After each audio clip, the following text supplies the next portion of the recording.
رامز يا جلال يفخر من ياسمين عز صاحبة الصوت الشتوي اللي رفعت علم الذكورة. رامز جلال عن ياسمين عز عروسة المولد اللي خربت نص بيوت مصر.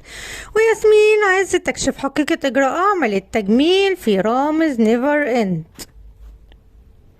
حلت اليوم الإعلامية ياسمين عز مع الفنان رامز جلال في برنامجه رامز نيفر إند كانت مليئة بالمواقف الكوميدية بين الثنائي، خاصة مقدمة رامز التي كانت مليئة بالكلمات والوصف الكوميدي بشأن الإعلامية.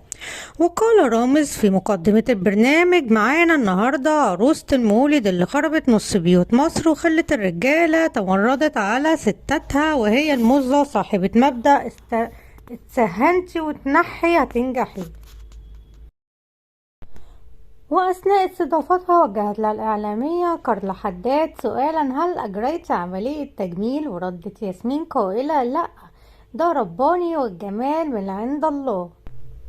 واستقبل رامز جلال ضحيته المذيعة ياسمين عز بسخرية شديدة من نصائحها للستات، ووصفها رامز قائلا: انت مستهبلة ياسمين عز، واستكملها: استهنتي وتنحنحي هتنجحي.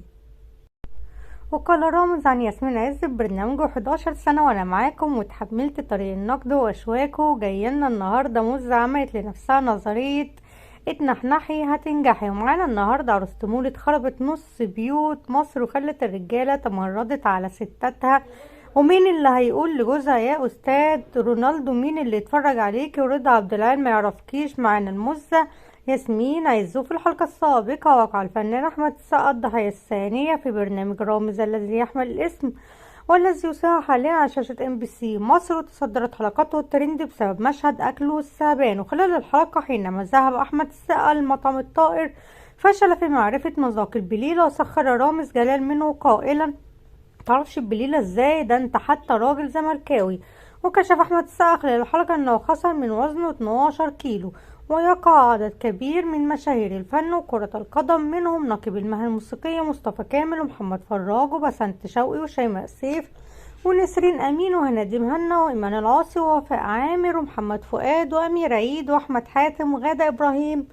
ومقلب رامز جلال. برنامج رامز جلال يكون على مقلبين، حيث يستدرج الفنان رامز جلال ضيوفه في برنامج رامز نيفر إند عن طريق وهمهم أن يذهبوا لافتتاح إحدى المطاعم الكبرى، وحينما يذهب الضيف إلى هناك يتعرض لمضايقات من قبل العاملين في المطعم، مثل إلقاء الطعام في وجوههم.